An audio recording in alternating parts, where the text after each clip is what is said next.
জহরতাদীপ চৌধুরী, এই মনিরা শারমিন এক জায়গায় বলছিলেন যে আরেকটা হাসিনা বানাবো কিনা, কিংবা আপনি বলছিলেন যে আপনি যখন আপনার বিল্ডিং থেকে দেখছিলেন যে কিশোররা যুবকরা কিভাবে যাচ্ছিল, সেই যুবকদের বা সেই কিশোরদের একজনই তো আসলে চোখ হারালো। এটা দুঃখজনক। মানে একটা রাজনৈতিক হামলাতে এরকম একটা বয়সের ছেলে এই বাংলাদেশে এসে আবারও সেরকম চোখ হারাবে, সেটা আমরা ওই আলোচনায় না গিয়ে একটা জিনিস আপনাকে একটু কোট করে শোনাই। আজকে জামায়াতের আমির বলেছেন যে আমরা তো নতুন কিছুই দেখতে পাচ্ছি না, তখনকার ফ্যাসিস্টরা যা করেছে হুবহু তার একটা ফটোকপি আমরা আপনাদের মধ্যে দেখতে পাচ্ছি, অর্থাৎ বিএনপি সরকারের মধ্যে দেখতে পাচ্ছি। দেখেন, রাজনৈতিক অঙ্গনে সরকারি দল এবং বিরোধী দলের মধ্যে মতবিরোধ থাকবে, পাল্টাপাল্টি বক্তব্য থাকবে, কিন্তু এই অভিযোগ 6 মাসের আগে আপনারা যখন পাচ্ছেন, তখন কি আপনাদের কখনো মনে হয় যে অনৈক্যটা আসলে অনেক বড় এবং এটা আসলে এখন নোটিফাই করার মতো জায়গায় চলে এসছে? আচ্ছা, যেটা হচ্ছে যে কোটেশনটা বললেন, যে প্রথম কথা হচ্ছে যে এটা অবশ্যই মানে বিরোধী দলীয় নেতা হিসেবে উনি বলতেই পারেন।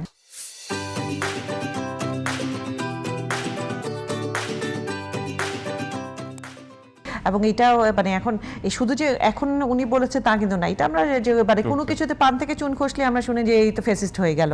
হ্যাঁ, যে প্রথম আমি যদি জাস্ট একটা এক্সাম্পল দিই, যে সম্মিলিত ব্যাংক নিয়ে যখন বিএনপি সরকার গঠন হলো, যে মোটামুটি সব জায়গায় এটা কনফার্ম যে না, সম্মিলিত ব্যাংক আর কিছু হবে না, এটা বন্ধ হয়ে গেল। কিন্তু আমরা কিন্তু দেখলাম যে না, ঠিকই সম্মিলিত ব্যাংকের এমডি অ্যাপয়েন্টমেন্ট হয়েছে, এখন যে বোর্ড অফ ডিরেক্টরস অ্যাপয়েন্টমেন্ট হয়েছে, এবং আমি পার্সোনালি আর স্পেসিফিক্যালি জানি because 1 or 2 board of members are coming from যে কর্পোরেট ব্যাকগ্রাউন্ড, এবং ওদেরকে খুঁজে নেওয়া হয়েছে ওনাদের কর্পোরেট এক্সপিরিয়েন্সের জন্য। এবং বরঞ্চ এখানে স্পেসিফিক একটা এজেন্ডা আছে সরকারের, যেখান থেকে যতটুকু সম্ভব আমলাদেরকে নিয়ে ছড়িয়ে নিয়ে আসা, যাতে করে প্রফেশনালস দিয়ে এই ব্যাংকটা চালু রাখা যায়। কিন্তু আমরা কিন্তু যে আমি যদি বলি যে প্রথম 3-4 মাস ধরে কিন্তু পেপার, পত্রিকা, সোশ্যাল মিডিয়া এভরিওয়্যার একটাই স্টেটমেন্ট যে না, সম্মিলিত ব্যাংক নিয়ে বিএনপি সরকার ব্যাকফুটে চলে যাচ্ছে, দে আর নট যে গোয়িং এহেড।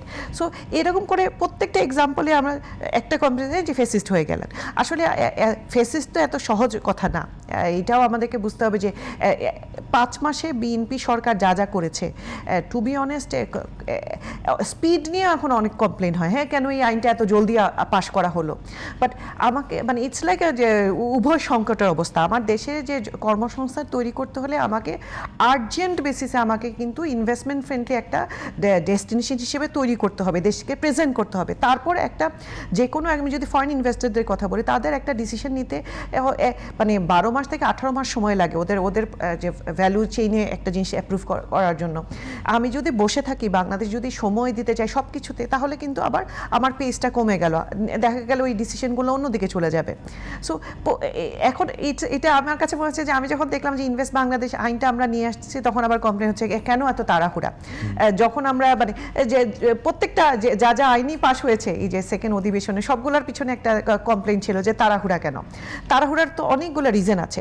সো এখন যেটা হচ্ছে আপনার সমালোচনা থাকবে, কিন্তু একটু ধৈর্যও ধরতে হবে। সমালোচনা করুন অবশ্যই, যেটা একটু আগে আমার সহ আলোচক বলছিলেন যে এখন তো কথা বলতে পারছি, উই অ্যাপ্রিসিয়েট যে কনসার্ন উনি যেটা শেয়ার করছিলেন, আমাদের আমির সাহেব যে মানে যে কমেন্টটা করেছেন, উই অ্যাপ্রিসিয়েট দিস কনসার্নস। অবশ্যই একটা মানে সুন্দর গঠনতান্ত্রিক যদি আমরা গণতন্ত্র এস্টাবলিশ করতে চাই, আমার একটা বিরোধী দল লাগবে, যে বিরোধী দল কনস্ট্যান্টলি আমাকে রিমাইন্ড করতে থাকবে যে weather I am the right direction or not.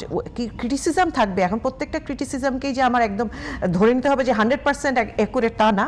উনি ওনার যে জায়গা থেকে উনি বলেছেন, অবশ্যই আমি এটা আশা করি না। আপনি যে বললেন যে ছেলেটা চোখ হারালো, আমরা কি তাই চেয়েছি? একটা রাজনৈতিক দল হিসেবে আমি একটা যখন রাজনৈতিক যে প্রোগ্রাম করব, এটা তো আমার দলেরও দায়িত্ব যেন কোনো ইনসিডেন্ট না হয়। সো এটা আমাদের ব্যর্থতা, আমি অস্বীকার করছি না, এটা আমাদের যতগুলো রাজনৈতিক দল আছে আমাদের সকলের ব্যর্থতা, যে কেন আমার যে দেশে এরকম রাজনৈতিক সহিংসতার দিকে যাবে।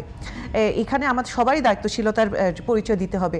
এইখানটাতে যেটা আমি বারবার বলি যে অবশ্যই মানে এক হাতে তালি বাজে না, কিন্তু তালিটা যেন আমরা দেখি যে এমন কিছু আমি যেন না করি যাতে করে একটা মানুষ রিয়্যাক্ট না করতে পারে। হ্যাঁ, যে সব কিছুরই আমরা ক্রিটিসাইজ করব, প্রশ্ন করারও তো একটা যে বাউন্ডারি আছে, কিন্তু প্রশ্ন করতে গিয়ে যদি পার্সোনাল অ্যাটাক করা হয় তাহলে কিন্তু তখন আর কন্ট্রোল করা যায় না। আমি একটু আগে আপনি প্রশ্ন করেছিলেন, আমি বলছিলাম যে ইমোশনাল হয়ে মানুষজন এখন হাউ ক্যান ইউ কন্ট্রোল, যখন মব হয়ে যাচ্ছিল আমরা দেখেছি কি পরিমাণ মব হতো, এখন তো অনেকটুকু মব কমে এসেছে।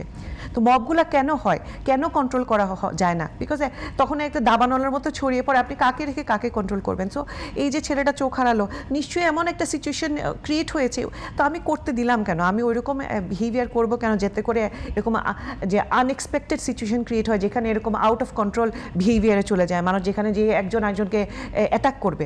সো এই জায়গাটাতে আমার মনে হয় যে আমাদের সব দলের দায়িত্বশীলতার যে পরিচয় দিতে হবে, এবং পার্টিকুলারলি আমাদের যারা তরুণ রাজনীতিবিদ আছেন রাইট, তাদের কাছ থেকে তো এক্সপেকটেশন আরও বেশি। সো ওনাদেরকেও আমি বলবো যে তরুণরা রক্ত গরম হয়, কিন্তু রক্ত গরমের সাথে সাথে ওনারা যদি সবচেয়ে বেশি ম্যাচুরিটি দেখান, অবশ্যই আমরা ওনাদের কাছে শিখবো।